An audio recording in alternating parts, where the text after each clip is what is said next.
Guyyaa kaleessaa sadarkaa ministeera muummee ittaanatti qindeessan giddugala ijaarsa dimookiraasii obbo Adam Faaraa fi keessummoonni hooggantoota hojii garaagaraa sosochii hojii Faanaa Miidiyaa Korporeeshin daawwataniiru. Daawwannicha irratti naannawaa hojii mijataa uumuu fi dorgomtummaa guddisuuf hojiileen hedduun dhaabbaticha keessatti hojjetamaa jiraachuu obbo Adam dubbatan. ዘመኑን የዋጀ ስቱዲዮ እየገነባ ይገኛል። ፋናን ስቱዲዮ yeroo walii walgitu ijaaraa jira. Ijaarsi kunis xumuramaa jira. Hojiin bal'aan hojjetaaf bakka hojii mijataa uumuu hojjetameera. Walumaa galatti hojiiwwan hojjetaman faanaa cimaa kan taasisanii fi dorgomaa isa taasisu.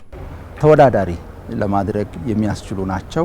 Obbo Adam jijjiiramaan asitti riiformiin dhaabbilee miidiyaa irratti hojjetame bu'aan argameera kan jedhan riiformichi Faanaa Miidiyaa Korporeeshin caalmatti cimaa fi dorgomaa akka ta'e ga'ee qabaachuu eeran.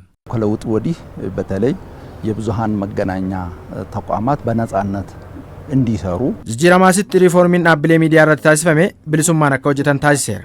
Kanaan dura dhaabbileen miidiyaa bilisummaan akkan hojjenne seeronni hudhaa ta'an turaniiru. Jijjiiramaas garuu seeronni kunneen fooyya'anii birmadummaan miidiyaa akka mirkanaa'an hojii bal'aan hojjetame bu'aanis argameera. ከለውጥ ወዲህ የተገኘውን የሚዲያ ነጻነት በሚገባ ከተጠቀሙ ተቋማት አንዱ ነው. Faanaan seenaa miidiyaa keessatti dhaabbata ashaaraa guddaa qabu ta'uu kan ibsan dhaabbatichi ammayyummaa amantaa uummataa waliin qindeessuun ergama isaa ga'umsa baachaa jiraachuu kaasanii Faanaa dabalatee miidiyaaleen biroos lammii dammaqee horachuuf hojjechuu qabu jedhu.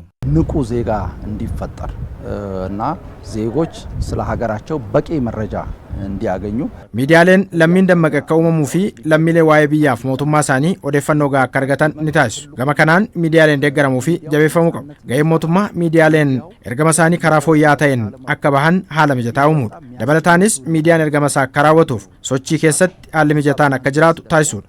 Kanaafuu miidiyaaleen haala gaariin akka socho'an taasifameera. እንደ ሀገር ሚዲያዎች በነጻነት እንዲንቀሳቀሱ ምቹ ሁኔታ ተፈጥሯል።